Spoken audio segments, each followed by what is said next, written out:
Inagaw ng pinsan ng asawa habang nasa abroad ang misis. Umuwi ang babae para umattend sa kasal ng dalawa at doon, sinira ang buong seremonya sa isang live confession. Ilang taon ng live-in partner sina Simon at Ryzen, ngunit hindi pa sila kasal kahit may 2 anak na sila. Katwiran ni Ryzen, bakit pa magpapakasal kung maghihiwalay din naman pala? Mas mainam ng live-in partner, at least tumatagal ang pagsasama. Hindi pabor si Simon sa paniniwalang iyon ni Ryzen, ngunit alang-alang sa pagmamahal sa lalaki ay hinayaan na lamang niya. Nang matanggal si Ryzen sa trabaho, ay kinailangan ni Simon na mag-abroad para sa kanilang pamilya. Tinawagan ni Simon ang pinsan na si Alea para ito mag-alaga sa mga anak niya habang nasa abroad siya. First cousin niya si Alea at nakatira ito sa probinsya. Pero ang hindi alam ni Simon, nagpatira siya ng ahas sa kanilang bahay na siyang tutuklaw sa kanya. Nakangiting sinalubong ni Simon ang asawang si Ryzen, ngunit napansin niyang tahimik ito. Inakay ni Simon ang asawa paupo sa upuan. Bakit ang tahimik mo, love? May problema ba? Nalulugi na ang bangkong pinagtatrabahuhan ko. Kailangan magbawas ng empleyado at isa ako sa matatanggal.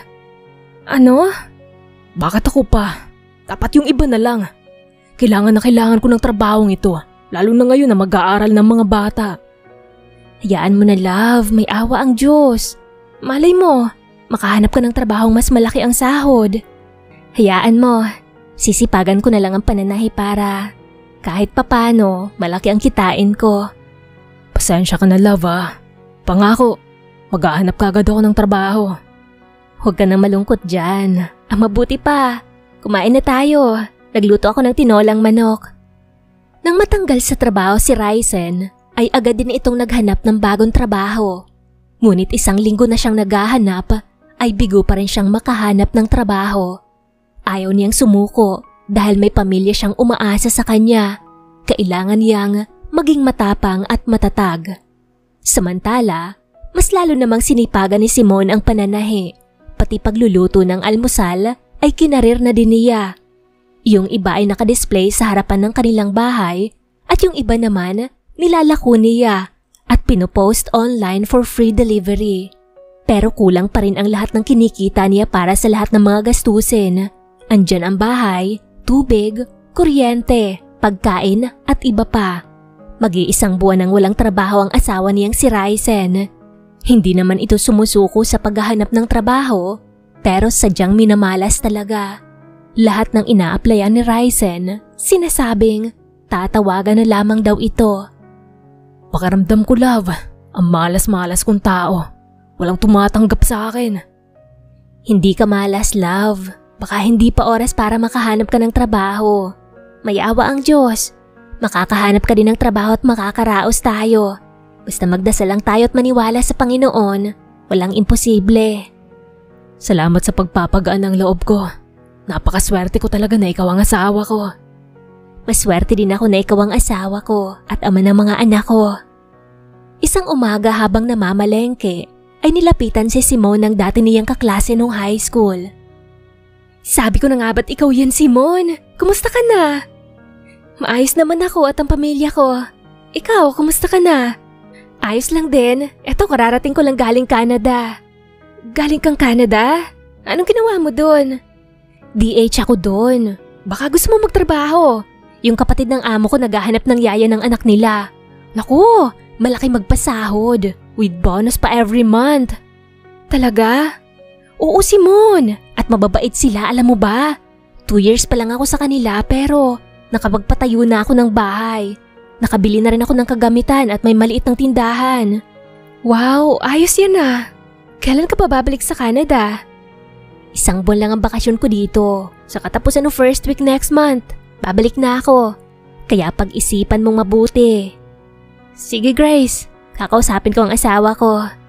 Okay, sige. Bibigay ko sa'yo ang number ko para doon mo ako tatawagan kapag gusto mo magtrabaho sa Canada. Pagkagaling sa palengke ay kaagad na kinausap ni Simon ang asawa. Love, may sasabihin ako sa'yo. Tungkol saan? Nagkita kasi kami sa palengke ng dati kong kaklase na si Grace. Ang sabi niya sa akin, yung kapatid ng amo niya naghahanap ng yaya para sa anak nito. Malaki daw ang pasahod at may bonus pa every month. Huwag mong sabihin sa akin na gusto mo magtrabaho sa Canada. Ayoko sana dahil ayoko malayo sa inyo. Pero kailangan para sa pamilya natin eh. Siguro naman sapat na ang 3 taon na kontrata para makapag-ipon tayo. Ano? 3 taon?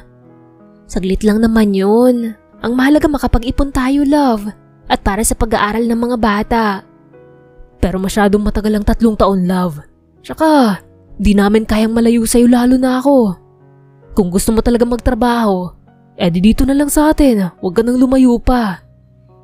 Malaki kasi ang kikitain ko dun. Mas mabilis tayong makakapag-ipon kesa dito. Kapag sa Canada ako nagtrabaho, matutupad na ang talyar na pangarap mo. Sunod-sunod na pagbuntong hininga ang ginawa ni Ryzen. Maya-maya, ginagap nito ang isang kamay niya. Kung gusto mo talaga magtrabaho sa Canada, sige papayagan kita. Pero pagkatapos ng kontrata mo, di ka na ulit aalis. Ayoko na malayo ka sa amin lalo na sa akin. Alam mo naman na ikaw ang partner ko sa lahat ng bagay. Oo, promise ko yan. Pagkatapos ng 3 taon na kontrata, di na ako aalis. Magtutulungan na lang tayo dito para sa ating talyer. Salamat, love. Pasensya ka na nang dahil sa akin. Mag-a-abroad ka patuloy. Ayos lang, love. Para naman to sa ating pamilya, diba? Napakaswerte ko talaga sa'yo, Simon. Kaya mahal na mahal kita. Mas mahal kita, Ryzen. Kaagad tinawagan ni Simon ang kaibigan na si Grace at sinabi ang good news. Tuwang-tuwa ito dahil magkakasama sila sa trabaho. Walang inaksayang panahon si Simon. Agad niyang inasikaso ang mga papeles na kinakailangan.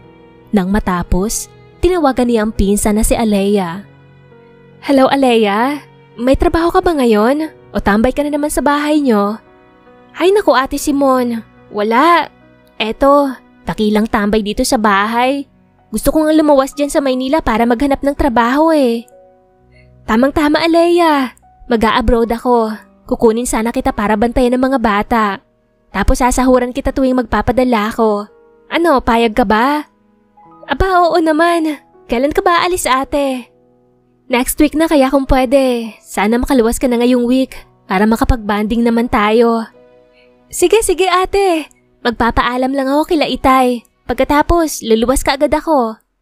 Salamat, Alea. Maaasahan ka talaga. Kaya favorite pinsan kita eh. Nang matapos makipag-usap sa telepono ay nakahinga ng maluwag si Simon. Wala nang magiging problema sa pag-alis niya.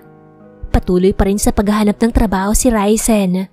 Ang sabi nga ni Simon sa asawa, kahit hindi na muna ito maghanap ng trabaho, pero ayaw naman makinig sa kanya. Hindi kasi sanay si Ryzen ang walang ginagawa sa maghapon. Kinahaponan pagdating ni Ryzen, agad niya itong sinalubong at napangiti ng abutan siya nito ng isang pulang bulaklak. Para sa napakaganda kong asawa at napakabait na nanay ng mga anak ko. Sus, binola mo pa ako. Pero salamat, na-appreciate ko ito saka alam ko na alam mo talaga ang paborito ko. Siyempre naman. Lalo na sa gabi. Kinikilig na tiningnan ni Simon ang asawa na kinatawa naman ito. Bakit ganyan ka makatingin sa akin? Totoo naman ah. Huwag ka nga maingay. Marinig ka ng mga anak mo. Wala mukhang busy naman ang mga yun sa laptop nila. Maliligo na ako. Sumunod ka Ewan ko sa'yo, Ryzen Hernandez. Ang dami mong alam. Kunwari ay galit-galitan niyang sabi. Pero ang totoo, kinikilig siya ng bonggang-bongga. Kahit ilang taon na silang nagsasama ni Ryzen, ay hindi pa rin nawawala ang kilig sa pagitan nilang dalawa. Nang sumunod na araw, sinundo ni Simon sa terminal si Alea. Masaya silang nagyakapan na dalawa. Doon pa rin ba kayo sa dati nakatira? Hindi na, siguro. 3 taon na kami nakalipat. Grabe no? Ang tagal na din nung huli mo akong dinalaw dito sa Maynila. Kakapanganak ko lang nun sa bunso ko. Ngayon 6 na taon na siya. At ang ate naman niya, magpipitong taong gulang na. Kaya nga ate, mabuti na lang talaga naisip mo na ako na magbantay sa mga pamangkin ko.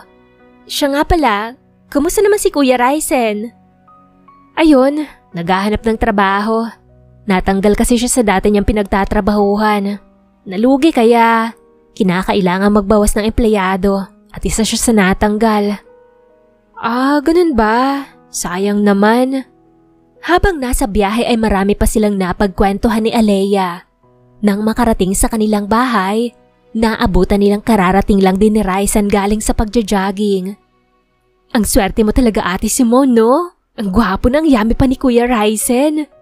Oo naman. At saka, swerte din naman siya sa akin, no? Ang ganda ko kaya. Pareho silang natawa ni Alea sa sinabi niya. Ang bakanting kwarto ang pinagamit niya kay Alea para may privacy ito. Mabilis na lumipas ang mga araw. Bukas na ang alis ni Simone, kaya naman ng gabing iyon ay sinulit nilang mag-asawa ang sandaling magkasama sila. Ilang ulit siyang inangkin ni Raisen. Pakiramdam ni Simone parang magkasintahan pa lang sila.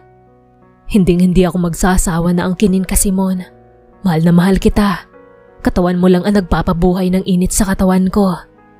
Pabulong na sabi ni Raisen habang walang sawang inaangkin ng asawa. Hindi na nga mabilang ni Simone kung ilang beses na siyang inangkin ng asawa simula nang humiga sila sa kama. Mas mahal kita Raisen. Mangako ka sa akin habang wala ako dito. Hindi ka titingin sa ibang mga babae ha. Yang mga mata mo ay para lang sa akin. Maliwanag ba? Oo naman. Sayong-sayo lang ako. Walang ibang babae ang makakasira sa masaya natin pagsasama.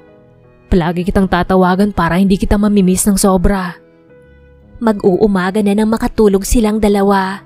Paano ba naman? Ayaw siyang patulugin ni Raisen. Maya-maya ay nangangalabit ito sa kanya. 11:00 ng umaga ang flight nila ni Grace. Gusto sana siyang ihatid ni Raisen sa airport, ngunit tumanggi si Simone. Alam niya kasi na mag-iiyakan ang mga bata. Baka yun pa ang dahilan para hindi siya matuloy sa pag-alis. Mag-iingat ka dun, love ah. Huwag mong pabayaan ang sarili mo. Mahal na mahal ka namin ng mga anak mo. Mahal na mahal ko din kayo. Kayo din, palagi mag-iingat dito, okay? Aliyah, ikaw nang bahala sa mga anak ko at kay Kuya Raisen mo. Sure, Ate Simone. Aalagaan ko sila mabuti para sa'yo. Basta, ihanap mo ako dun ng foreigner ha. Para naman yumaman na ako. Okay, sige. Hahanapan kita. Sabay na niyakap ni Simone ang dalawang anak habang walang tigil sa pagtulo ang mga luha niya. Mama, kailan ka po babalik? Hindi magtatagal ang mama. Basta behave lang kayo ni Bunso kay Papa at Ate Alea ha. Huwag kayong masyado makulit, okay? Okay po, Mama. Basta, bili mo ako ng magandang damit na nakita ako sa mall. Yun ang isusuot ko sa birthday ko. Oo naman anak, bibilhin yun ni Mama. Basta tandaan mo mga bilin ko sa'yo. Bilang ate, ikaw ang magsasaway sa kapatid mo. Opo Mama, kaya lang ang kulit-kulit ni JR eh. Kaya kung minsan ay inis ako sa kanya. Huwag ganun anak, bad yun. Ikaw ang ate kaya dapat ikaw ang nakakaintindi sa kapatid mo. Sorry po Mama. Mama, sama nilang kaya ako sa'yo para hindi kita ma-miss. Lalong tumulo ang mga luha ni Simone nang marinig ang sinabi ng kanyang bunsong anak. Kung hindi lang talaga kailangan, ay hinding-hindi siya aalis. Pero kinabukasan nila ang nakasalalay, kaya kailangan niyang mangibang bansa kahit mahirap. Kinarga ni Simone ang bunsong anak at pinaghahalikan sa pisngi. Ngayon pa lamang ay parang nadudurog na ang puso niya. Kailangan kasing umalis ni Mama para may pera tayo. Tapos mabili niyo ni ate ang mga kailangan niyo sa school. Di ba sabi mo sa akin, excited ka nang mag-school? Opo. Hindi natin mabibili ang mga gamit niyo kung nandito lang si Mama sa bahay. Sige po Mama, payag na akong umalis ka. Basta bilisan mo lang ha. Masakit sa isang ina na iwan ang mga anak. Pero para sa ikagaganda ng kanilang buhay, ay kailangan ni Simone magtiis. Umaasa si Simone na ang pag-a-abroad ang sagot sa kahirapan. Nang matapos ang nakakaiyak na sandali, ay tuluyan na ngang sumakay sa tricycle si Simone. Pagdating sa airport ay nandoon na si Grace. Pinagmasdan siya nito sabay tapik sa balikat. Sa una talaga mahirap, pero kalaunan masasanay ka din. Kung hindi ko lang talaga kailangan ng pera, hindi ako aalis. Ang hirap, Grace. Ang sakit-sakit sa dibdib. Kailangan mong lakasan ang loob mo, tsaka kasama mo naman ako, diba? Kahit papano hindi ka na malulungkot. Ako nga nun mag-isa lang ako kaya sobrang lungkot ko talaga. Tama ka, Grace. Kailangan kong tatagan ng loob ko para sa mga anak ko. At syempre para kay Ryzen. Hindi naging madali para kay Ryzen ang pag-alis ni Simon. Sa ilang taon nilang pagsasama, ngayon pa lamang sila nagkalayo. Sinisisi niya ang sarili. Kung hindi sana siya napasama sa mga empleyadong natanggal, hindi sana mapipilitan si Simon na mangibang bansa. Kinagabihan, tahimik lamang sila habang kumakain. Naaawa siya sa mga bata. Ramdam niya ang lungkot sa mga ito. Mga anak, kumain na kayo. Malulungkot ang mama niyo kapag nalaman niya na hindi kayo kumakain. Namimiss na agad namin si Mama. Bakit ganun, Papa? Kanina lang naman umalis si Mama pero parang ang tagal niya nang umalis. Ganun talaga sa umpisa, pero sa paglipas ng mga araw, masasanay din kayo ni JR. Nandito naman ang Papa at ang Tita Alea. Iba pa rin kapag si Mama ang nandito eh. Hayaan yung mga pamangkin. Habang wala ang mama nyo, ako na muna magiging mama nyo. Okay ba yun sa inyo? Hindi. Ayoko sa'yo. JR anak, budyan! Huwag mong sigawan ng Tita Alea mo. Okay lang yun, Kuya Ryzen. Naiintindihan ko naman si JR. Namimiss niya si Ate Simon kaya ganon. Pasensya ka na, Alea. Hayaan mo. Kakausapin ko siya mamaya at pagsasabihan. Naku, kahit hindi na kuya. Carry lang, ganyan talaga ang bata eh. Salamat sa pag-unawa. Nang matapos kumain, masinsinan na kinausap ni Ryzen ang bunsong anak. Mabuti na lamang at hindi siya nahirapan na paliwanagan ito. Sadyang may ugali lang ito na kung minsan ay ayaw talaga nito. Hindi nga alam ni Ryzen kung bakit ayaw ni JR kay Alea. Mabait at sweet naman ang babae. Basta anak, maging behave ka kay Tita Alea, okay? Dapat nga magpasalamat tayo dahil nandito siya para samahan tayo at alagaan. Pero ayoko talaga sa kanya, Papa. Bakit naman ayaw mo kay Tita Alea? Ano bang ayaw mo sa kanya? Kasi panay tingin siya sa inyo eh. Natatawang ginulo ni Ryzen ang buhok ng anak. Ang babaw ng dahilan nito para ayawan si Alea. Dahil lang dun ayaw mo na kagad sa kanya? Opo. Ikaw talaga anak, halika nga dito. Ako na magpapatulog sa'yo. Nang makatulog ang mga anak, ay dahan-dahang lumabas ng kwarto si Ryzen. Napahinto pa ito sa paghakbang nang makitang nanonood ng TV sa sala si Alea. Nakasuot ito ng sexy na pantulog. Halos makita na ang malulusog nitong dibdib sa suot. Nang mapansin siya ni Alea ay tinawag siya nito. Manonood ka ba, kuya? Hindi. Sige. Manood ka lang dyan, matutulog na ako. Mamaya ka na matulog, Kuya Ryzen. Samahan mo muna ako manood, please. Nakakatakot itong palabas, baka dalawin ako sa panaginip ko eh. Dahil ayaw naman ni Ryzen na mapahiya ang pinsan ng asawa, kaya pinagbigyan na lamang niya ito. Hindi kahabaan ng sofa, kaya naman, nang lumapit sa kanya si Alea, ay hindi na siya makaatras. Alea, baka pwedeng umusog ka ng konti. Wala nang space dito eh. Ay, sorry Kuya Ryzen. Natatakot kasi ako eh. Mas lalo pa nitong isiniksik sa kanya ang katawan. Sumasagi na sa braso ni Ryzen ang dibdib ng babae at sa tingin niya ay wala itong suot na bra. Hindi nga siya nagkamali. Nang mapatingin si Ryzen sa TV, nahagip ng tingin niya ang dibdib nito. Wala nga itong suot na bra. At kitang-kita niya ang... Mabilis na tumayo si Ryzen at nagpaalam sa babae. Pinagpapawisan siya ng malapot. Ay, ano ba naman tong si Alea? Di malang nahiya. Nakitang nandito ako, magsusuot ng sexy pantulog, tapos wala pang bra. Dahil dito ay nagpa siya si Ryzen na maligo. Ilang minuto din siya sa banyo bago lumabas. Para hindi gaanong mamimiss ang asawa, kaya naman... Tuwing umaga at bago matulog, ay kausap nilang mag-aama si Simon. Kumusta ka dyan, love? Okay na okay, pero Malungkot kasi malayo kayo sa akin. Si JR, nasa siya? Tulog pa ba? Oo, tulog pa. Paano? Panay panood ng cartoons kagabi. Hayaan mo na love. Next week na naman ang pasukan. Malilibang na yan sa school kapag pumasok na. Mama, miss na kita. Miss na din kita anak. Siya nga pala love. Bukas magpapadala ako ng pera. Mamaya kasi ibibigay na sa akin ni madam ang sahod ko. Parang kahapon lamang nang umalis si Simon. Pero totoo, 1 buwan na pala buhat nang umalis ito.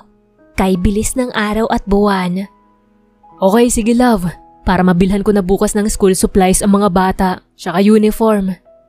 Sige na love, mamayang gabi na lang ulit. Gising na ang alaga ko eh. Mag-iingat kayo dyan. I love you. I love you, Mama. Mwah! I love you too anak. Bye. Nang maibaba ang tawag ni Simon, siya lamang paglabas ni Alea galing kusina. Nakasuot ito ng crop top at maiksing shorts. Maganda at sexy ang babae. Kaya naman, bagay na bagay dito ang maong na shorts, lalo na't matangkad at mahahaba ang legs nito. Sa 1 buwan na kasama ni Ryzen si Alea, pakiramdam niya ay inaakit siya ng babae. Sinasadya nitong magsuot ng mga sexing damit at sinasadya din nitong ipakita sa kanya ang hinaharap nito. Mahal ni Ryzen ang asawa at nangako siya na hindi titingin sa ibang babae. Ngunit kahit anong iwas niya, itong si Alea naman ang lapit ng lapit sa kanya at nagpaparamdam. Pagsapit ng hapon, nayaya si Ryzen ng kaibigan niyang sa Anton na mag-inuman. Birthday kasi nito ng araw na iyon.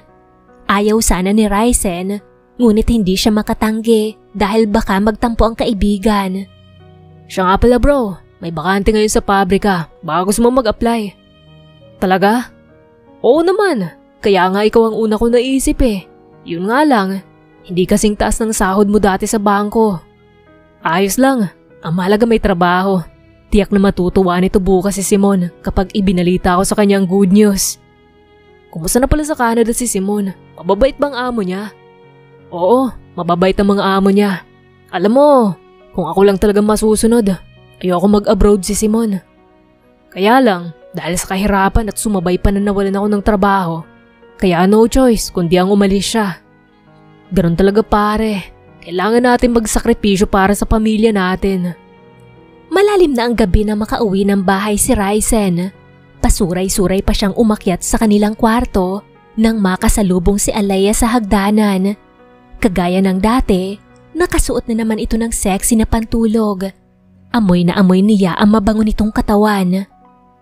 Naku, lasing ka Kuya Ryzen. Halika, tulungan na kita. Nagpatianod na lamang si Ryzen sa babae. Pagkapasok sa kwarto, ay kaagad siyang nahiga sa kama. Sabihin mo nga sa akin ng totoo, Alea. Gusto mo ba ako? Nagpapapansin ka ba sa akin? Ngumiti ang babae sabay kagatlabi. Naupo ito sa tabi niya bago nagsalita. Bakit Kuya Ryzen? Tinatablan ka ba sa pangaakit ko sa'yo? Sinasabi ko na nga ba, tamang kutob ko.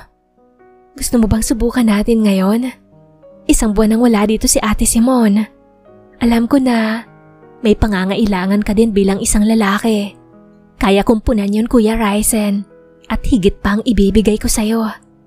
Hindi pa man nakakasagot si Ryzen ay tumayo bigla ang babae at walang ano-anong hinubad nito ang kasuotan. Wala itong suot na bra kaya naman nakita kaagad ni Ryzen ang hinaharap nito. Naglakad ito palapit sa kanya at sumampa sa kama. Si Alea na mismo ang unang humalik kay Ryzen. Sinasabi ng isip niya na mali iyon pero iba naman ang sinasabi ng katawan niya. Lalaki siya na may pangangailangan at kayang ibigay sa kanya ni Alea habang wala ang asawa. Idagdag pa na lasing si Ryzen kaya naman mas lalo siyang nahirapan na magpigil sa sarili. Unti-unting nabubuhay ang init sa kanyang katawan dulot ng ginagawa sa kanya ni Alea. Nang maubos ang pagtitimpi, tinugon niya ang halik ng babae at nagkapalit sila ng pwesto. Ito na ngayon ang nasa ilalim niya habang siya naman ang nasa ibabaw. Nanggigigil ang bawat halik na pinagkakaloob niya sa babae na malugod naman itong tinatanggap. Walang pag-iingat na inangkin ni Ryzen ang babae at hindi naman ito tumutol. Nang matapos ang bawal na sandali ay kaagad na nakatulog si Ryzen. Hindi na siya nag-abala pa na magsuot ng damit. Kinabukasan, nang magising si Ryzen ay masakit ang kanyang ulo. Naparami ang nainom niya kagabi. Kahit gustong-gusto na niyang umuwi ay hindi pwede dahil baka magtampo ang kaibigan, kaya nagstay na lamang siya doon hanggang sa gumabi. Nanlaki bigla ang mata ni Ryzen nang makita sa kanyang tabi si Alea. Tulog na tulog at walang suot na kahit na ano. Tanging ang kumot lamang na nasa paanan ang nagsisilbing takip sa pribadong parte ng katawan nito. Naalala bigla ni Ryzen ang namagitan sa kanila ni Alea ng nakaraang gabi. Patawarin mo ako, Simon. Nakagawa ko ng kasalanan sa'yo. Pangako, di na ito mauulit. Ito na ang una't huling beses na makakagawa ko ng kasalanan sa'yo. Anang isip niya. Ginising niya si Alea. Ngumiti ito nang makita siya. Good morning. Bumangon ka na dyan at magbihis. Baka pumasok pa mga bata dito, makita ka pa. Pagkatapos ng nangyari sa atin kagabi, susungitan mo lang ako? Eh bakit? Di ka ba nag-enjoy sa performance ko? Kung ano man na nangyari sa atin kagabi, wala lang yun. Lasing ako at yun ang sinamantala mo. Ano ka mo? Sinamantala ko? Okay ka lang? Kahit anong pang-aakit ang gawin ko kung talagang ayaw mo, hindi ka bibigay. Pero ibang naramdaman ko kagabi, Ryzen. Gustong gusto mo rin ang nangyari sa atin. Lalaki ka at may pangangailangan ka na kaya kong ibigay sa'yo. Sabihin mo nang gusto mong sabihin, wala akong pakialam. Bumangon ka na dyan at magbihis. Sa susunod, magsuot ka ng disenteng damit, di yung nilaladlad mo na sa akin ang katawan mo. Simula nang may mangyari sa kanila ni Alea ay iniwasan na niyang babae. Naging busy na rin siya sa araw-araw dahil may trabaho na siya. Ngunit kahit anong gawin niyang pag-iiwas, ay patuloy pa rin ang pang-aakit sa kanya ni Alea. Isang gabi, ginabi ng uwi si Ryzen. Kinailangan niya kasing mag-overtime sa trabaho. Nagulat pa siya pagpasok sa kwarto nang makitang nakahiga si Alea. Wala itong suot na kahit na ano. Anong ginagawa mo dito sa kwarto namin? At bakit wala kang Hindi ka ba natutuwa na makita akong nakahubad? Namimiss na kita, Ryzen. Namimiss ko na ang halik at yakap mo sa katawan ko. Tama na, Alea. Hindi pwedeng gusto mo. May asawa kong tao at pinsan mo pa siya. Bago pa tuluyang mawala ang respeto ko sa'yo, lumabas ka na dito ngayon din. Bakit mo ba pinipigilan ang sarili mo, Ryzen? Wala naman dito si Ate Simon at saka di naman niya malalaman ang magiging relasyon natin. Tayong dalawa lang ang makakaalam nito. Alam ko, nagustuhan mo rin ang nangyari sa atin. Pwede natin yung ulit-ulitin. Sayong-sayo lang itong katawan ko. Mas magaling ako kay Ate Simon. Kaya kong higitan ang ginagawa niyang pagpapaligaya sa'yo. Please, Ryzen. Huwag mong pigilan ang sarili mo. Nandito ako para ibigay ang pangangailangan mo. Nahulog sa malalim na pag-iisip si Ryzen. Namalaya na lamang niyang nasa harapan na pala niya ang babae. Isa-isa nitong inalis sa pagkakabutones ang suot niyang polo. Ewan, pero bigla siyang naistatwa sa kinatatayuan. Ang gwapo mo talaga, Ryzen. Alam mo ba, unang kita ko palang sa'yo gusto na kita kaagad. Kaya nga nang sinabi sa akin ni Ate Simon na bantayan ko ang mga anak niyo pati ikaw, pumayag ako kaagad. Sabi ko sa sarili ko, eto ng pagkakataon para makasama kita at masolo. Halikan mo ako, Ryzen. Gawin mo ang gusto mong gawin sa akin. Hindi ako tututol.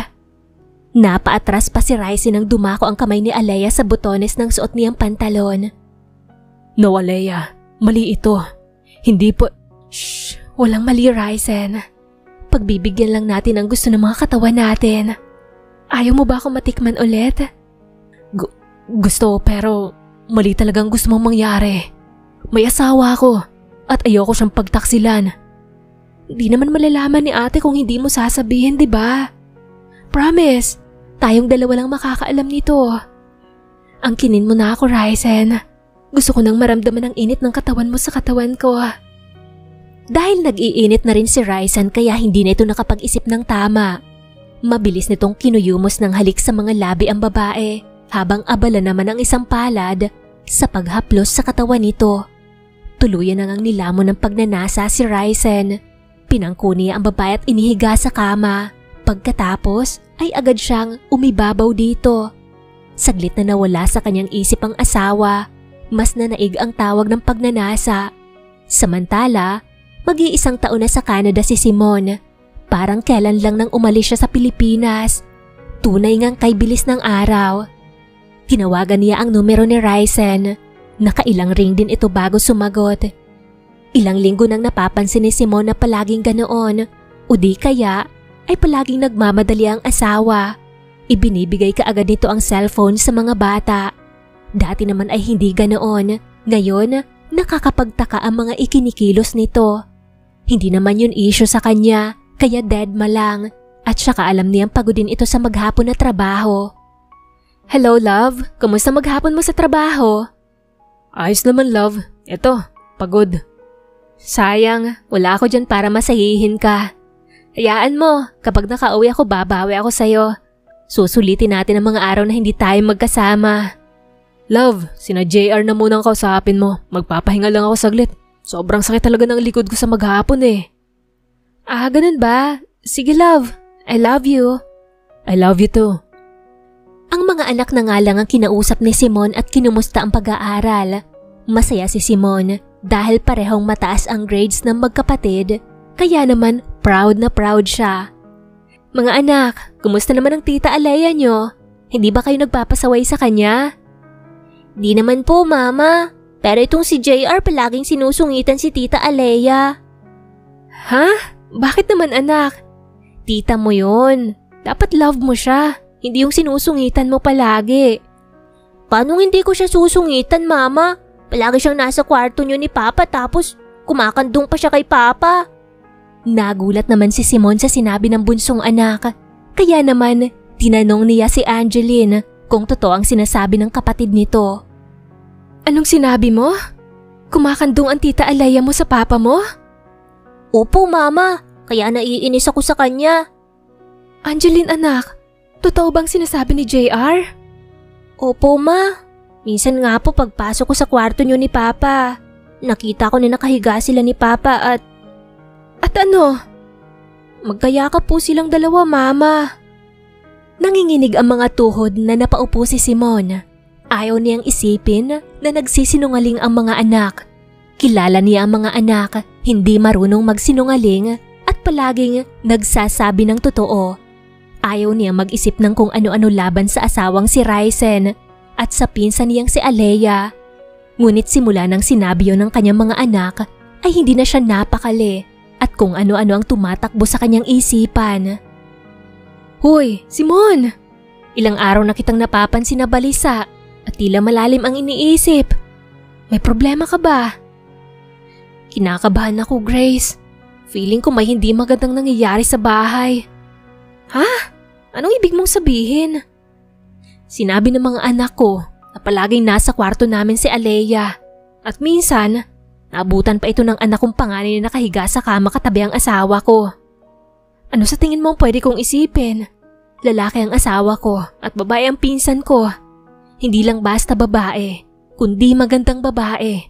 Tapos silang dalawa lang nasa kwarto namin. Nako Simon, mukhang may kababalaghang nangyayari sa loob ng pamamahay mo. Hindi sa nilalason ko ang isip mo ha. Pero baka may relasyon ng asawa mo at yung pinsan mo. Yun din ang tumatakbo sa isipan ko, Grace. Pero imposible.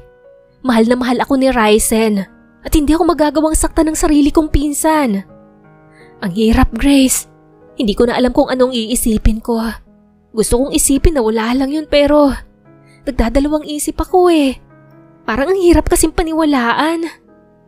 So, ano bang balak mo ngayon? Di ko alam. Ayoko maging tamang hinala pero pamilya ko nakasalalay dito eh. Hindi ako papayag na masirang pamilyang ilang taon kong iningatan. Nag-isip na magandang gagawin si Simon. Hindi siya matatahimik hanggat hindi nalalaman ang katotohanan. Ngunit nang kausap na niya si Ryzen ay umurong ang dila niya. Hindi niya pala kayang itanong ang mga salitang, "May relasyon ba kayong dalawa ni Alea?" Love, Ang sabi mo may sasabihin ka sa akin. Ano ba yun? Wala, love. Gusto ko lang itanong kung namimiss mo ba ako. Syempre naman, bakit mo na itanong? Miss na kasi kita. Kung pwede ko lang hilahin ng oras at buwan, ginawa ko na. Para makauwi na ako at makasama ko kayo ng mga bata. Hindi napigilan ni Simone ang sarili na maiyak. Mahal na mahal niya si Ryzen, pero paano kung totoong pinalitan na siya sa puso nito? Paano na siya? Huwag ka nang umiyak, Simone. Konting tiis na lang makakauwi ka na dito. Sana nga sa pag-uwi ko, buo pa rin ang pamilya natin. Anang isipan ni Simone. Pagkatapos nilang mag-usap ni Simone ay naghanda na si Ryzen para pumasok sa trabaho nang bumukas bigla ang pintuan. Si Alea ang pumasok. Dala nito ang damit na nilabhan na nakalagay sa laundry basket. Tumawag na ba si Ate Simone? Oo, naaawa nga ako kay Simone. Pakiramdam ko may problema siya ngayon. Paano mo naman nasabi? Malay mo naman nag-iinarte lang yun. Tsaka nagpapapansin sa'yo. Di naman ganun si Simone. Kilala ko siya. Alam ko kung kailan siya may problema at kung kailan siya masaya. Siya nga pala, Ryzen. Galing kasi ako kahapon sa doktor. May good news ako sa'yo. Ano yon? 4 weeks na akong buntis. Magkakaanak na tayo, Ryzen. Magbubunga ng pagmamahala natin. Talaga? Oo, kaya kailangan mo na akong pakasalan, no? Ayokong lumabas ang anak natin na bastardo. Oo naman, pakakasalan kita kahit sang simbahan mo pa gusto. Talaga? Grabe, Ryzen. Ang saya-saya ko ngayon. I love you. I love you too. Sa halip na maghanda na para pumasok sa trabaho, ay iba ang inuna ni Ryzen. Abala na sila ngayon ni Aliyah sa pagpapaligaya sa isa't isa.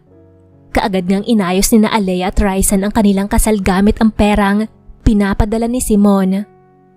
Babe, gusto ko bongga ang kasal natin ha.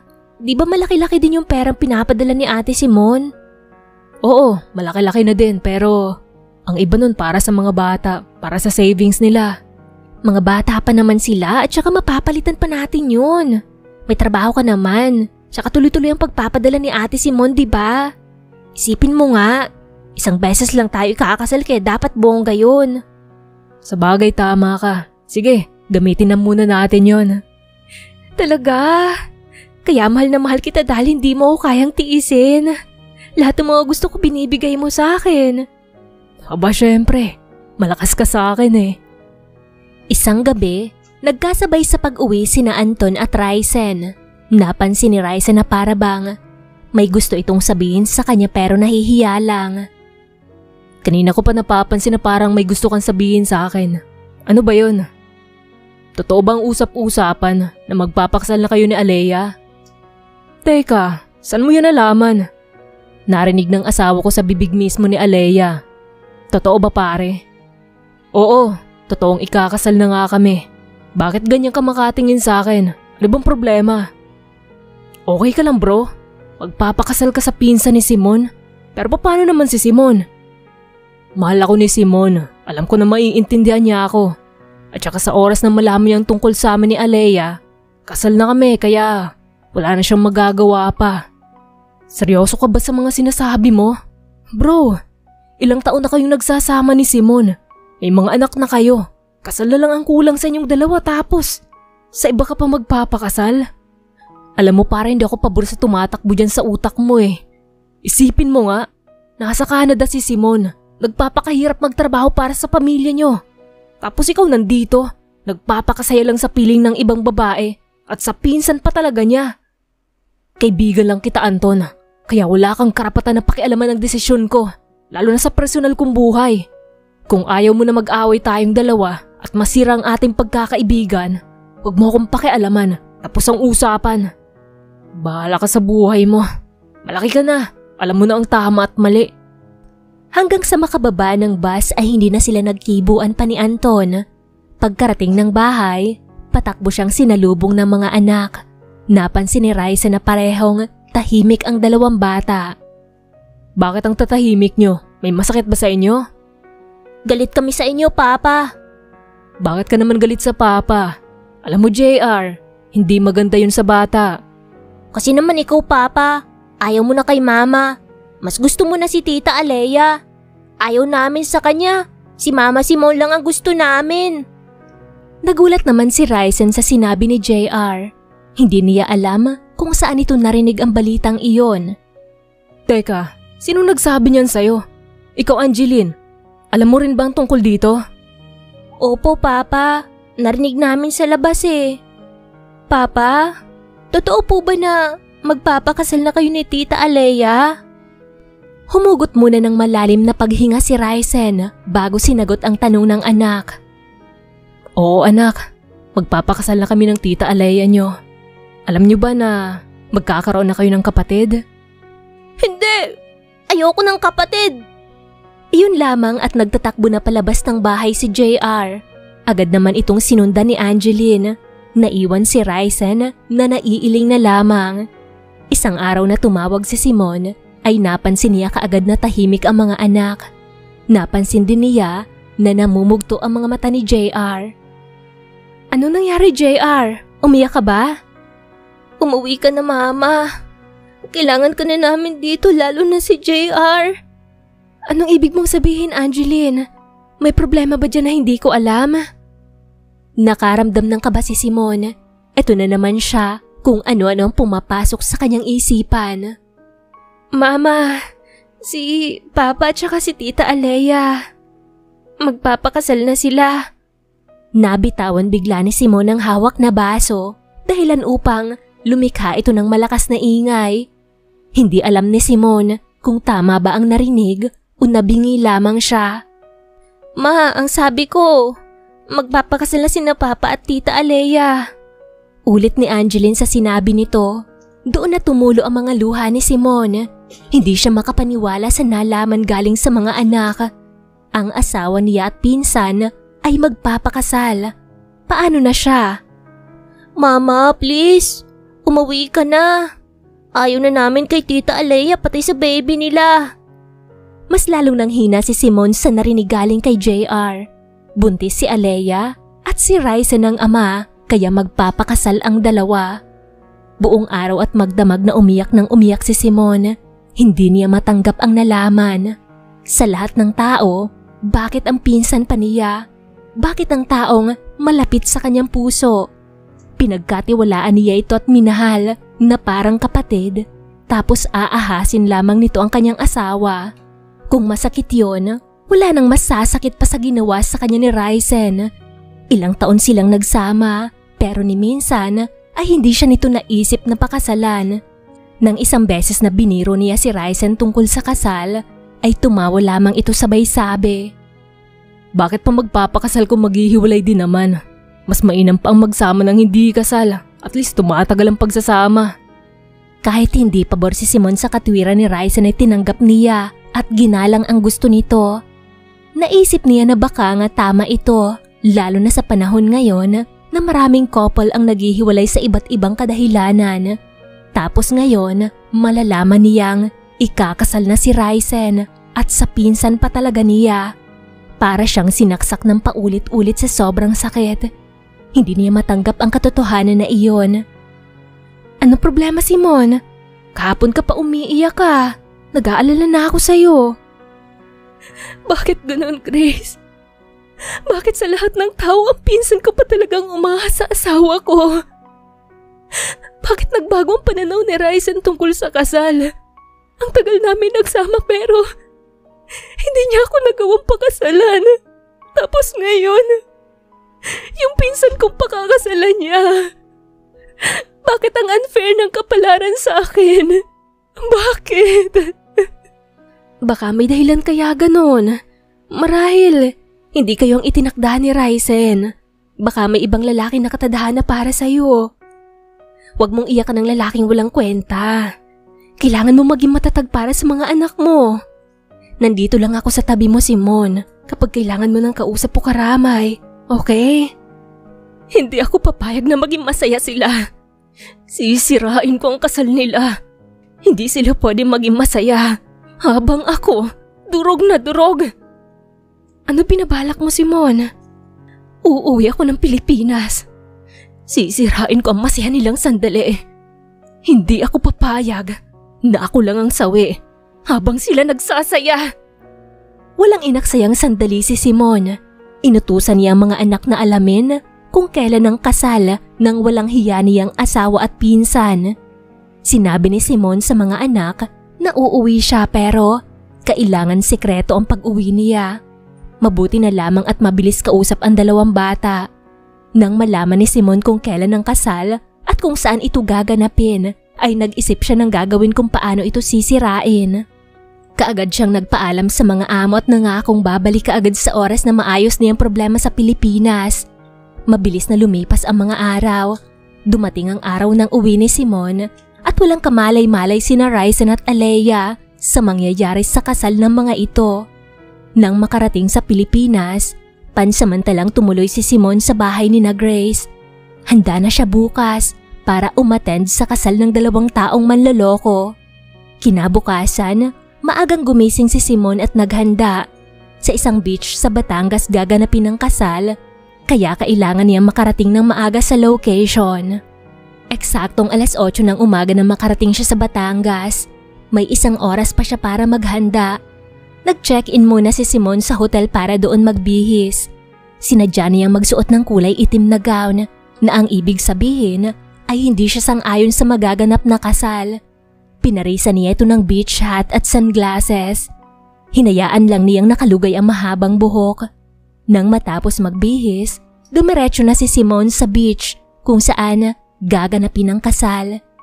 Inabot niya sa baklang host ang isang USB at inutusan itong i-play ito mamaya habang naglalakad ang bride na kaagad namang sumunod sa kanya. Hindi nagtagal, nakita ni Simon na dumating na ang bride. Sa tingin niya, mukhang pinaghandaan talaga nito ang gown. Hinanap niya si Ryzen. Nakita niya itong naglalakad na palapit sa venue.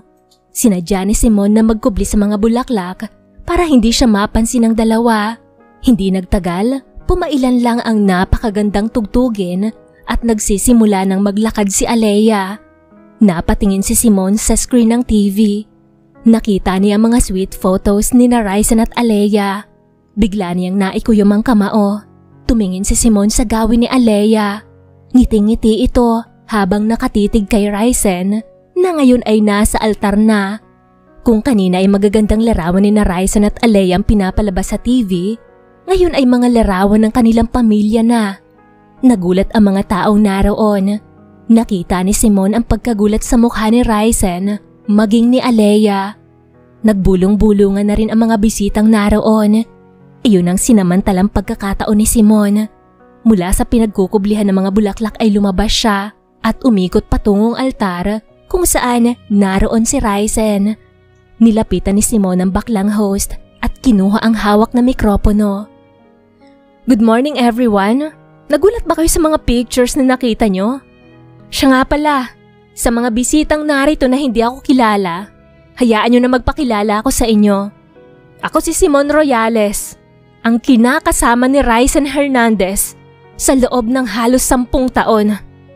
May 2 kaming anak, isang babae at isang lalaki. Larawan kami ng masaya at punong-puno ng pagmamahal na pamilya. Pero dahil sa kahirapan ng buhay, kinailangan kong mag-abroad at magtrabaho para sa pamilya ko.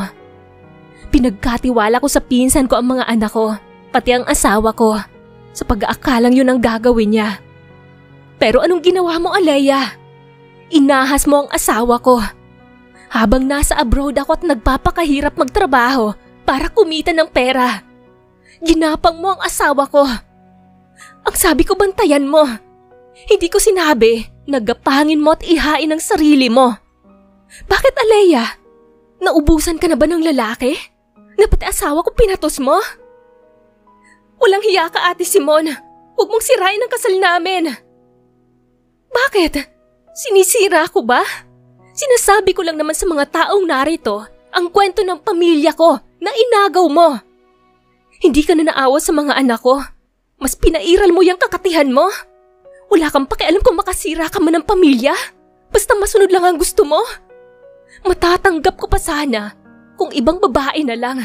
Pero bakit ikaw pa? Bakit? Ganun talaga. Mas mahal ako ni Ryzen. Kaya nga ako ang pakakasalan niya, di ba? Umalis ka na dito. Huwag mong sirain ang kasal namin na ilang buwan namin pinaghandaan. Wow! Ako pa talagang naninira ngayon ha? Baka ikaw, paano mo ba inihain ang sarili mo kay Ryzen ha? Para mapapayag mo siyang magpakasal kayong dalawa. Tama na, tumigil na kayong dalawa. Napatingin si Simon sa gawin ni Ryzen na magsalita ito. Humakbang ito palapit sa kinatatayuan niya. Alam ko Simon, nagkamali ako. Sorry, lalaki lang ako na natutokso, na nadadarang. Pinunan ni Alea ang mga pangangailangan ko hanggang sa nasanay na ako at natutunan kong mahalin siya. Oo, wala sa bukabularyo ko ang salitang kasal. Pero nagbago ang paniniwala ko dahil kay Alea. Please, nakikiusap ako sa iyo Simon. Hayaan mo na kami ni Alea na maging masaya. Maging masaya ka na lang sana sa amin. Ang kapal-kapal na mukha mo, Ryzen. Pagkatapos ng lahat, ito pang igaganti mo sa akin. Ang lukuhin at saktan ako. Minahal kita. Pinagsilbihan. Ginawa ko ang lahat para maging mabuting asawa at ina sa mga anak natin. Tapos ito pang igaganti mo sa akin. Kung alam ko lang na masisira ang masaya nating pamilya, hindi na sana ako umalis. At hindi na sana ako nagpatira ng ahas sa pamamahay natin. Makinig kayong lahat. Umuwi na kayong lahat dahil walang kasal na magaganap. Hindi pa kakasalan ni Ryzen ang babaeng higad na yan. Hindi totoo yan. Huwag kayong umalis. Matutuloy ang kasal namin. Di ba Ryzen? Matutuloy ang kasal natin? Kayong lahat, ingatan niyo ang mga asawa niyo. Huwag niyong ipagkatiwala sa kahit na sino. Kahit sa pinsan o kaibigan niyo pa. Mahirap na. Baka maagaw sa inyo nang hindi niyo nalalaman. Tandaan niyo ang pagmumukha ng babaeng yan. Mang-aagaw yan ng asawa. Inagaw ang asawa ko habang nasa abroad ako at nagpapakahirap magtrabaho. Ayaw mo talagang tumigil, Ate Simon. Sinisira mo ang kasal ko at pinapahiya mo ako sa maraming tao. Inasahan na ni Simon na susugurin siya ni Alea. At hindi nga siya nagkamali. Sinugod siya nito at kaagad hinila ang buhok niya. Ngunit hindi siya magpapatalo. Lumaban siya dito ng sabunutan hanggang sa nagpagulong-gulong silang dalawa sa red carpet. Patuloy silang inaawat ni Ryzen, ngunit hindi pa rin sila tumitigil. Sabunutan, sampalan. Napansin ni Simon na maraming kumukuha ng video sa kanilang dalawa at iyon ang sinamantala niyang pagkakataon. Sige, tingnan niyong mabuti ang pagmumukha ng babaeng ito. Mang-aagaw siya ng asawa. Kunwari mabait at concern. Pero ang totoo, may tinatagong kakatihan sa katawan. Natigil sa pagsasalita si Simon nang makarinig ng pagsigaw ni Alea. Nang mapatingin siya sa gawin ng babae, nakita niya ang dugo sa suot nitong wedding gown. Ryzen, ang baby natin! Natatarantang binuhat ni Ryzen si Alea. Tumayo si Simon at inayos ang sarili. Nang mapatingin siya sa mga upuang naroon, nakita niya ang mga anak. Siya na mismo ang tumakbo para yakapin ang mga ito. Nag-iyakan silang tatlo habang yakap ang isa't isa. Mama, huwag ka nang umalis ha. Huwag mo na kaming iiwan. Oo, JR. Hindi na aalis ang mama. Kapag umalis ako, isasama ko kayong dalawa ng ate mo. Para sama-sama na tayong tatlo. Yay! Gusto ko yan, Mama! Samantala sa ospital, hinihintay ni Ryzen na lumabas ang doktor na tumingin kay Alea. Hindi nagtagal ay lumabas na rin ito. Kaagad niya itong sinalubong. Kumusta, Doc? Ligtas bang anak namin? Mr. Hernandez, I'm sorry, pero wala na ang baby niyo. Masyadong maraming duguan na wala sa asawa niyo. Idagdag pa na mahina ang kapit ng baby. Hindi yan totoo. Hindi. Hindi pwedeng mawala ang anak namin. Hindi. Ilang minuto ring umiyak si Ryzen bago pinuntahan si Alea sa kwarto nito. Ngumiti ito nang makita siya. Babe, kumusta ang baby natin? Ligtas ba siya? Wala nang baby natin, Alea. Iniwan niya na tayo. Muling napaiyak si Ryzen. Kung masakit sa kanya, ay mas masakit iyon para kay Alea. Hindi. Hindi tayo pwedeng iwan ng anak natin. Hindi. Wala na tayong magagawa. Ginawa na sa atin ng Panginoon ang anak natin. Masakit man pero kailangan natin tanggapin ang katotohanan. Hindi ko to matatanggap, Raizel. Hindi. Kasalanan ito ni Simon. Kung hindi siya nanggulo sa kasal natin, hindi ito mangyayari. Hindi mawawala ang baby natin. Walang kasalanan si Simon. Tayo may kasalanan sa kanya. Niloko natin siya. Marahil itong karma natin ang mawala ng anak. Bakit ang baby pa natin, Raizel? Sana ako na lang.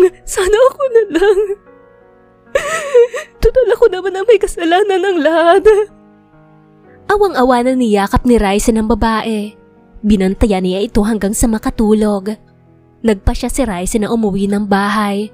Nandun si Simon kasama ng mga anak nila. Pwede ba tayong mag-usap, Simon? Wala na tayong dapat pag-usapan pa. Ang sakit-sakit ng ginawa mo sa akin. Minahal kita, Raizel. Lahat binigay ko sa'yo, pero hindi ka pa rin nakontento sa akin. Bakit? Ano ba meron si Alea na wala ako? Inaamin ko, malaki ang kasalanan ko sa'yo at humihingi ako ng kapatawaran sa'yo. Sana mapatawad mo ko. Walang kapatawaran ang ginawa mo sa akin. Dadalhin ko hanggang hukay ang galit ko sa inyong dalawa. Naiintindihan ko, Simon, kung ganyan na lang ang galit mo sa akin. Pero sana naman, dumating ang araw na mapatawad mo ko, alang-alang sa mga anak natin. Sa mga anak natin? Simula ng pagtaksilan mo ko, tinanggalan na kita ng karapatan bilang ama ng mga anak ko. Kaya naming mabuhay kahit wala ka. Doon ka na kay Alea at sa baby mo. Tutal sila naman ang bagong pamilya mo ngayon. Kunin mo na sa kwarto ang lahat ng mga gamit mo. Huwag kang magtitira ng kahit na isa. Isama mo na rin ang mga gamit ni Alea. Bagay kayong magsama. Isang ahas at isang manggagamit. Pwede ko bang mayakap ang mga bata kahit sa huling pagkakataon lang? Naku, hindi. Hindi mo sila pwedeng lapitan, kausapin at yakapin. Dahil sa oras na hindi mo sinunod ang gusto ko, mapipilitan akong ilayo sila. Yung hindi mo na sila makikita kahit kailan. Nanlulumong pumasok sa kwarto si Raizel at inimpake ang mga gamit. Nagawi ang tingin niya sa picture frame kung saan naroon ang maganda nilang larawan ni Simon. Patawarin mo ko, Simon, sa lahat-lahat. Hihintayin ko ang araw na mapatawad mo ko. Nang matapos mag-impake ng mga gamit, ay kaagad ring umalis si Raizel at bumalik sa ospital. Kinabukasan, nakalabas na ng ospital si Alea. Humanap sila ng apartment na matutuluyan. Simula nang mawala ang kanilang anak, ay naging tahimik na ang babae. Hindi rin ito masyadong nagsasalita at kumakain. Isang umaga, bago pumasok sa trabaho ay pinuntahan muna niya sa kwarto si Alea. Tulog pa ito. Nilapitan niya ito't ginawaran ng halik sa pisngi. Papasok na ako sa trabaho. Kapag nagutom ka, nasa lamesa ang pagkain, initin mo na lang. Habang nasa trabaho ay hindi mapakali si Raizel. Kinakabahan siya na hindi niya maintindihan.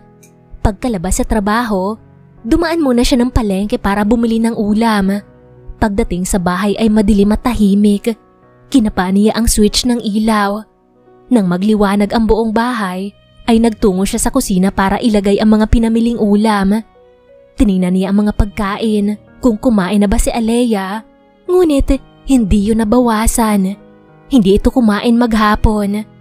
Nagmamadali siyang nagtungo sa kanilang kwarto. Madilim, kaya binuksan niya ang ilaw. Nang magliwanag ang buong kwarto, ay tumambad sa kanyang mga mata ang nakahigang si Alea. Ngunit ang umagaw ng kanyang pansin ay ang mga dugo na nagkalat sa sahig. Mabilis niyang nilapitan si Alea at niyugyug sa balikat, ngunit wala na itong buhay. Doon lang napansin ni Raizel ang mga sugat nito sa katawan. Pinagsasaksak nito ang sarili hanggang sa malagutan ng hininga. Hindi matanggap ni Alea ang pagkawala ng kanilang anak. Ito ang nagtulak sa babae para kitlin ang sariling buhay. Bakit mo to ginawa, Alea? Bakit? Isang gabi lang nilamayan si Alea at kaagad din itong pinalibing ni Raizel. Tinawagan niya ang mga magulang ni Alea. Yun nga lang, dahil malayo ay hindi ito nakarating. Maggagabi na magpa siyang umuwi si Raizel. Ngunit isang tao ang hindi niya inaasahan na darating. Si Simon. Salamat. Pumunta ka dito kahit nagalit ka sa kanya. Nagpakamatay si Alea dahil Di niya matanggap ang pagkamatay ng anak namin. Oo, galit ako. Abot hanggang langit ang galit ko. Hindi ako nandito dahil natutuwa ako sa sinapit niya. Nandito ako para makita siya sa huling pagkakataon. Walang kapatawaran ang ginawa niyo sa akin. Pero hindi ibig sabihin na magsasaya na ako dahil hindi ako ganong tao. Naiintindihan ko, Simon. Pero sana, buksan mo ang puso mo para mapatawad ako. Tao lang naman ako na nagkakamali at naliligaw ng landas. Nakahanda akong magbago at itama ang lahat ng pagkakamali ko sa mga anak ko, lalong-lalo na sa'yo. Huli na ang lahat, Ryzen. Sinira mo na ang masaya nating pamilya. Ang masaya nating pagsasama na kahit hirap tayo sa buhay. Ayos lang basta magkasama tayong apat at solid tayo. Ang akala ko matibay tayo na hindi tayo matitibag ng kahit na sino. Pero hindi pala. Kagaya ka rin ng ibang lalaki. Mahina, madaling matukso. Napahagulhol na lamang si Raisa nang maiwan sa puntod ni Alea. Sising-sisi siya sa mga kamaliang nagawa sa buhay. Nalaman ni Simon na simot lahat ng pera na inipon niya, pati ang savings ng mga bata. Ngayon niya napagtanto na kaya pala bongga ang kasal ni Ryzen, pati na ang gown ni Alea, dahil galing iyon sa perang inipon niya para sa talyer at savings ng mga bata. Yun pa naman sanang inaasahan ni Simon para makapagsimula ng bagong buhay na silang tatlo lamang na mag-iina. Huwag ka nang malungkot, Simon. Papahiramin na lang kita ng pera. Di ko pa naman kailangan. Ibalik mo na lang sa akin kapag nakaluwag-luwag ka na sa buhay, okay? Talaga, Grace? Oo naman. Ikaw pa bang hindi ko papahiramin? Malakas ka sa akin at saka alam ko naman ang pinagdaanan mo sa 2 taon na parehong mahalaga sa'yo. Salamat Mabuti ka pa, mahal mo ko at hindi mo ko kayang saktan. Pero sa Alea, hayaan mo na. Ang mahalaga, yung ngayon. Basta nandito lang ako sa likuran mo para damayan ka. Pinahiram nga ni Simon ng pera si Grace, pampuhunan sa negosyong naiisip niya. Nagpapasalamat si Simon na nagkaroon siya ng mabait at maaasahang kaibigan. Tinawagan niya ang amo at sinabing hindi na siya makakabalik. Nakakaunawa naman itong pumayag. Sinabi pa nito kay Simon na kapag gusto niyang bumalik ay tatanggapin ulit siya nito. Gamit ang perang pinahiram sa kanya ni Grace, ay nagtayo si Simon ng maliit na tindahan sa kanilang harapan. Hinati niya ang pwesto. Ang kalahati ay maliit na tindahan at ang kalahati naman ay almusalan sa umaga. Dahil masarap magluto ay pumatok ang mga nilulutong almusal ni Simon, kaya naman nakahakot kaagad siya ng maraming customers. Tanghali pa lang ay marami na kaagad siyang pa-order para kinabukasan.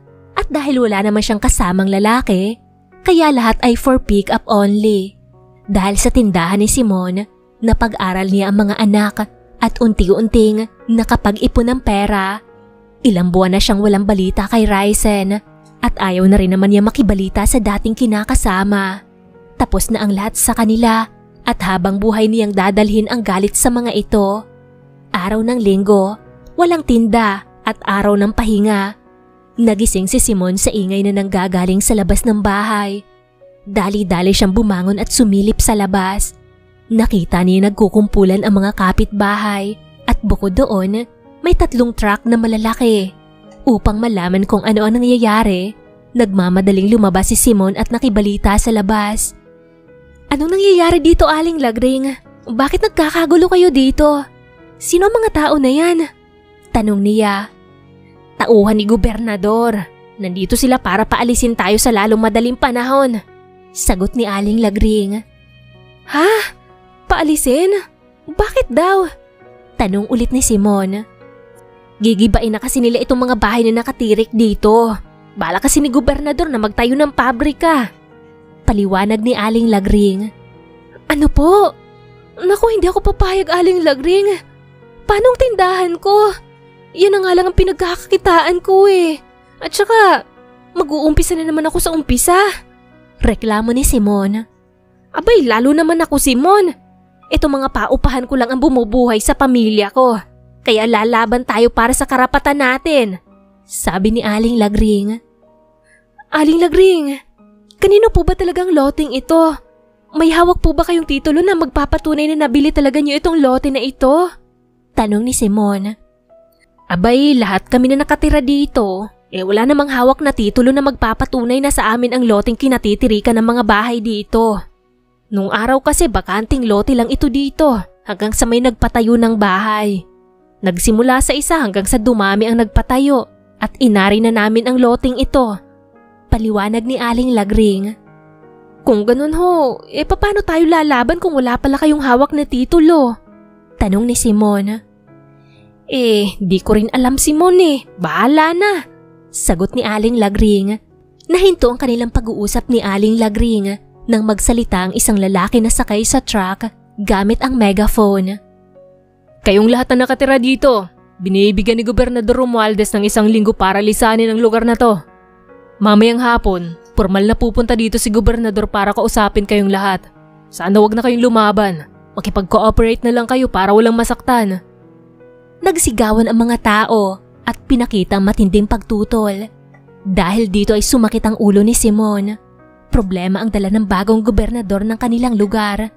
Hindi pa man niya ito nakikita ng personal, ay umiinit na ang dugo niya sa lalaki. Pagsapit ng tanghali, nagulat pa si Simon nang maging bisita si Ryzen. Kung hindi lang kabastusan, hindi sana niya ito papapasukin sa loob ng bahay. Bakit ka pumunta dito? Kung nandito ka para humingi na naman sa akin ng tawad, sorry hindi kita mapapatawad. Sabi ni Simon. Di yun ang pinunta ko dito. Alam ko na hanggang ngayon, galit ka pa rin sa akin dahil sa ginawa ko sa'yo. Pero Simon, kailangan mo ng tulong ko. Kung wala kayong matirhan, pwede kayo sa bahay ko. Ani Ryzen. Tulong ba ka mo? Hindi ko kailangan ng tulong mo. Kasalanan mo ang lahat ng to. Kung nakontento ko lang sana sa akin, baka masaya tayo ngayon at malaki na ang perang naipon natin. Pero anong ginawa mo, Ryzen? Lumandi ka. Nagpadala ka sa tukso dahil mahinang nilalang ka. Madali kang bumigay. Umalis ka na. Kaya kong solusyonan ang problemang ito nang hindi humihingi ng tulong galing sa'yo. Nang makaalis si Ryzen ay doon lamang umiyak si Simon. Kinahapunan nga ay dumating sa kanilang lugar ang gobernador at nagulat si Simon nang makita ito. Bata pa pala ito sa personal at gwapo, kaya siguro maraming bumoto sa lalaki dahil dinaan sa kagwapuhan. Magandang hapon sa aking mga minamahal na kababayan. Siguro naman, alam niyo ng lahat kung bakit nandito ako ngayon. Makikiusap po sana ako na lisanin niyo na ang lugar na to sa lalong madaling panahon. Bibigyan ko kayo ng 1 linggo para makahanap ng malilipatan. Ang loteng ito ay aking papatayuan ng pabrika. Sana maintindihan niyo ako. Anang gobernador. Naku, hindi kami papayag. Hindi kami aalis dito. Dito lang kami. Halos sabay-sabay na sabi ng mga tao roon. Tama sila, Gov. Dito lang kami. Hindi kami aalis. Sana naman ay maawa kayo sa amin na mahihirap. Ang gusto lang namin ay mabuhay ng tahimik. Sana naman ay mapagbigyan niyo kami. Lakas loob na pakiusap na Simon sa gobernador. Tiningnan siya nito at nang magtama ang kanilang mga mata ay nakaramdam ng kakaiba sa kanyang puso si Simon. Who are you? Tanong ng gobernador. Isang ina na may 2 anak na ang nais ay mabigyan ng magandang buhay ang mga anak. Nakikiusap ako sa inyo. Huwag niyo na kaming paalisin. Hayaan niyo kami manatili dito. Hindi kami katulad yung nagaling sa marangyang buhay. Kami ay hamak ng mga kapuspalad lamang. Kaya sana huwag niyong ipagkait sa amin ang magkaroon ng tirahan. Ani Simon. Dahil sa mga sinabi ni Simon, ay kaagad na nagpaalam ang gobernador. Nagpalakpakan naman ang mga taong naroon at believe sa tapang ni Simon. Lumipas ang 1 linggo, ngunit hindi na nagbalik ang mga tauhan ng gobernador. Ngunit isang hapon, isang magarang sasakyan ang pumarada sa tapat ng tindahan ni Simon. Mula roon ay bumaba si Gobernador Romualdez. Kay gwapo nito sa suot na polo. Naku, kayo po pala, Gov. Pumasok po kayo. Pasensya na ho sa bahay namin, maliit pero malinis naman ho. Simon, right? Kung nandito po kayo para kausapin ako tungkol sa ginawa ko, pasensya na ho. Ginawa ko lang yun dahil kailangan namin ng tirahan. No, actually, Nandito ako para yayain ka makipag-date sa akin. Ano? Ako ho? Niyayaya niyong makipag-date sa inyo? Bakit, Gov? Because I like you. Prangka akong tao, Simon. Kaya didiretsuhin na kita. Gusto kita at gusto kitang maging asawa ko. Wait lang, Gov. Baka naman ho, nagugulat lang kayo sa mga sinasabi niyo. May 2 anak na po ako At hindi ho ako bagay sa inyo dahil mahirap lang ho ako. Bukas ng gabi, susunduin kita dito. Sana wag mo akong biguin. Kung papayag ba ako makipag-date sa inyo, pwede ba akong humingi ng isang pabor? Sure, go ahead. Nakikiusap ho ako na sana hayaan nyo na kami manatili dito. Kung gusto niyo, pagsisilbihan ko kayo ng libre. Basta hayaan nyo lang kami. Kung pagbibigyan kita sa gusto mo, may kapalit din akong hihingin sa'yo. Okay lang ba? Sige ho, alang-alang sa mga kapitbahay ko. Pakasalan mo ako, Miss Simon. Ho? Pakasalan mo ako.